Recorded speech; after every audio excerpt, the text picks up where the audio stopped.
So the class that I'm in is Introduction to Statistics, and here will be my final project. It is a video. So in the beginning of the semester, we were given 20 random survey questions.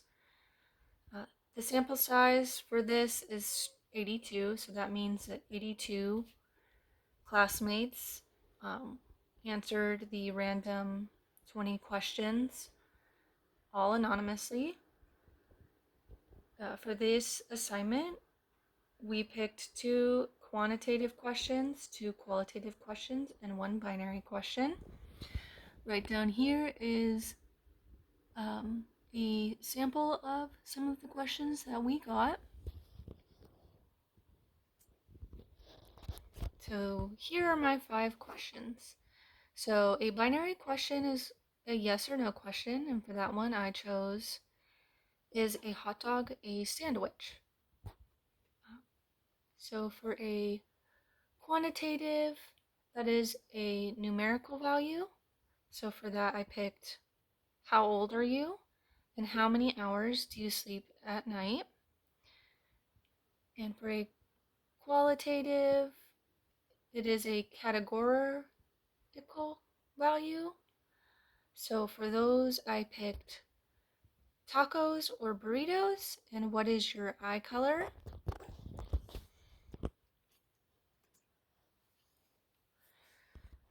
So for this project, we had to make some columns, which you can see right here. Those are mine. So what we had to do is clean up the data for that. So cleaning up the data helps make sure everything is fixed, easy to interpret, and it helps with a more accurate result when testing. So what I did for this is I made sure that everything was spelled correctly, everything was capitalized, and when it came to the numbers, like the ones that came out to numbers, I had to make sure that I picked the best answers. So as you can see here, there was a couple people in the class who put like 8 to 9 or 6 to 7 or 6 to 8 kind of thing. So what I would do is, if it didn't have a number in between, so say it was like between 8 and 10, I would pick 9. But since some of them didn't have that, I just picked the best answer, like the answer that I thought was the best. And then I made sure to actually spell everything correctly. So as you can see here, everything looks correct and everything is capitalized. So right here, this slide that I made, as you can see right here, this one on the left is a histogram graph, and then the one on the right is a box plot. So a histogram is a type of graph that shows how many data values fall into each range. So as you can see, they kind of go up depending, I chose age, depending on the age and the frequency of how many people in the class have that age. So the age range is from 15 to 47, and it is skewed to the right, so that means there are a higher number of people who are younger than older. And a box plot is a type of graph that shows the distribution of a numerical data set. So as you can see, kind of looks very interesting. The ages are mostly between 21 and 26. For that, there are outliers for this one, and they're above 33, so there are a few older people in this class. The mean is about 22.83, and that is, as you can see, the green line right there. And the median is 20, and that is the red line on this box plot. Alright, and then for my next slide, I chose to do a pie chart and a scatter plot.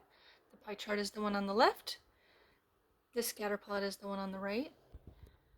So the pie chart shows the different hours of sleep everyone gets. Let's see. It shows how a whole is divided into parts. So as you can see, the majority of people get 7 to 8 hours of sleep. And the smallest amount are that little dark blue line right there are people who get 3 hours of sleep. And it shows the percentages in the class on that. And then the scatter plot shows the relationship between the age and hours of sleep. So it shows from the age range on the right here. It shows the age range and then the hours of sleep right down below. And then it shows how many of each person gets. And on this one, I did some frequency tables. So as you can see here, just because I wanted to add a little bit more for the eye color and the tacos and burritos. So right here, this one shows the frequency of the eye colors. So a frequency table shows how often each value or category occurs. The relative frequency in this proportion of people who have, or is the proportion of people who have that eye color or prefer burritos or tacos. To get the relative frequency, you take the frequency and divide it by the total count. So as you can see in the first one, what I did was for black, I took 3 and divided it by 82, because we have 82 total people, and you get 0.0366. So that means about 3.7% of the class have black eyes. And you can do that with all of the frequencies and get different percentages of how many people in that class have that percentage of the item. So if, yeah, so that's that. So right here, testing the hypothesis. So I did, is the average age of students in our questionnaire sample significantly different from 24?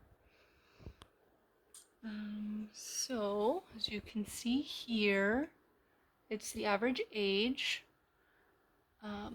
And the null hypothesis is the average age of students is 24 years.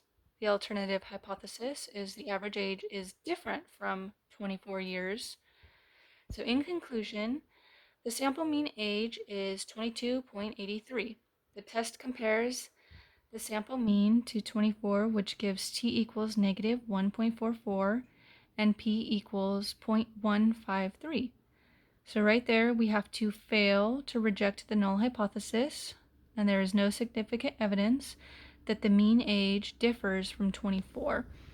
So if you look right here, it shows all of the different different items. So here's where I get the numbers. So since it's like smaller than 24, the 22.83, so that just means that there's not really that much of a difference. So for correlation and regression, so you can see this is my scatter plot. I did age and hours of sleep. The R value tells how strong the relationship is between between the two variables. So for this, when I did the equation for the R value, I got negative 0.171477994. That means that there is a weak negative relationship between age and hours of sleep. So a person's age in this sample doesn't play any factor in how much sleep they get at night. So since it's not that close to 1. It doesn't really have that strong of a relationship. We're not that close to 0. It's kind of like, I wouldn't say in between, but that's what that means. All right, thank you so much.